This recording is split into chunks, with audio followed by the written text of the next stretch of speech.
వివాహేతర సంబంధం ముగ్గురి ప్రాణాలు తీసింది. చూడు ఇలా పోలీస్ వ్యవస్థ ఎట్లుందంటే, పోలీస్ వ్యవస్థ ఇలా ఎంత దిగజారిపోతుందంటే చాలా వరకు దిగజారుతుంది. డబ్బులకు అమ్ముడు పోయి ఇవాళ ఉన్నటువంటి పోలీస్ కానిస్టేబుల్స్ ఇవాళ ఉన్నటువంటి బీటెక్ చదువుకొని, డిగ్రీ చదువుకొని, ఇంటర్మీడియట్తోనే వాళ్ళు చూడడానికి ఇవాళ హై ప్రొఫెషనల్గా ఉన్నటువంటి సందర్భంలో ఇవాళ అక్కడ ఉన్నటువంటి స్టేషన్లో పనిచేసేటువంటి కొంతమంది సిఐలు, ఎస్ఐలు, కొంతమంది ఏసీపీ అధికారులు, కొంతమంది ఉన్నతమైనటువంటి పోలీసు అధికారులు వివాహేతర సంబంధాలు పెట్టుకొని కోకొలలో బయటపడ్డటువంటి సందర్భాలు ఎన్నో ఉన్నాయి.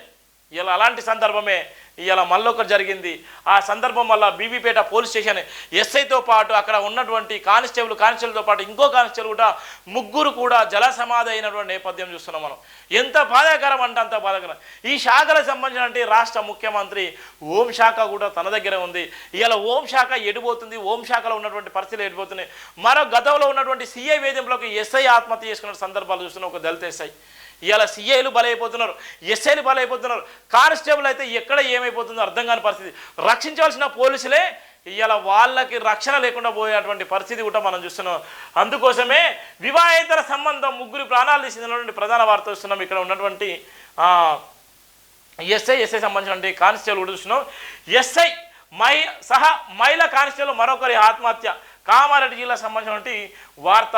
కామారెడ్డిలో సంచలనం జోడి చేసుకుంది. వివాహేతర సంబంధం ముగ్గురి ప్రాణాలు తీసింది. కామారెడ్డి జిల్లా అడ్లూరు ఎల్లారెడ్డి చెరువులో బిక్కునూరు ఎస్ఐ సాయి కుమార్ శవం లభ్యమైంది.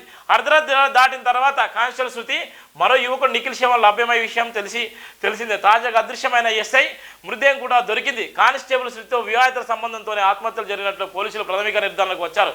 కామారెడ్డి జిల్లా బీబీపేట ఎస్ఐగా సాయి కుమార్ విధులు నిర్వహిస్తున్న సమయంలో ఇదే పోలీస్ స్టేషన్ కానిస్టేబుల్గా పనిచేస్తున్న శృతికి వివాహేతర సంబంధం ఏర్పడినట్లు సమాచారం. అప్పటికే ఎస్ఐకి పెళ్ళై 2 పిల్లలు ఉండగా అప్పటికే శృతికి పెళ్ళై విడాకులైనట్లు తెలిసిన నేపథ్యంలో ఇది పరిస్థితి. ఇక్కడ చాలా వరకు అంటే ఇవి బయటకు వచ్చినటువంటి విషయాలే, బయటికి రాని అనేకమైనటువంటి అక్రమ సంబంధాలే ఇలా పోలీస్ వ్యవస్థలో ఎంత భయంకరంగా ఉందంటే అంత భయంకరంగా ఉండే నేపథ్యం ఉంది. బయటికి మాత్రమే ఇలా గంభీరత్వం ఉండి లోపల వాళ్ళు కూడా వాళ్ళ రక్షణ కూడా ఆ రక్షణ కవచంలో ఉండాల్సిన పోలీసులు ఇలా వాళ్ళు బిక్కుమంటేటువంటి పరిస్థితి ఉంది. ఇలా వాళ్ళు మహిళలే, అక్కడ ఉన్నటువంటి పోలీసు యంత్రాంగం మహిళలే, వాళ్ళు ఉన్నటువంటి లాంగ్ అయ్యి అక్కడ ఉన్నటువంటి అనేకమైనటువంటి సమస్యలు, అనేకమైన విషయాలు కూడా ఇలా క్రిమినల్స్ కేసులు, అనేకమైన కేసులు వస్తాయి.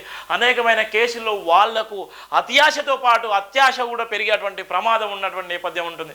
ఇలా ఒక్కసారి కాకి చొక్క మీదికి వచ్చిందంటే ఇలా కళ్ళు నెత్తికెక్కి ఇలా కామందుల వైపు వెళ్ళేటువంటి ప్రమాదం ఉంటుంది. ఇలా కామందుల చిక్కులో పడి అనేక మంది పోలీసు యంత్రాంగాలు ఇలా పరువు ప్రతిష్టను ఇలా దిగజార్చేటువంటి పరిస్థితి ఉందంటే ఇలా ఎడిపోతుంది. ఇలా పోలీసులో ఇలా జైన్ అయ్యే ముందు ఇవన్నీ ఉండయని చెప్తున్నారు. కానీ పోలీసుల జైన్ అయిన తర్వాత ఇలా అక్రమ సంబంధాలే ఇలా రోజుకు పెరిగేటువంటి ప్రమాదంలో ఇలా పోలీసు ప్రతిష్ట, తెలంగాణ ప్రతిష్ట ఏ విధంగా అవమానానికి గురైపోతుందో ఇలా మనం చూసేటువంటి పరిస్థితి మనం చూస్తున్నాం.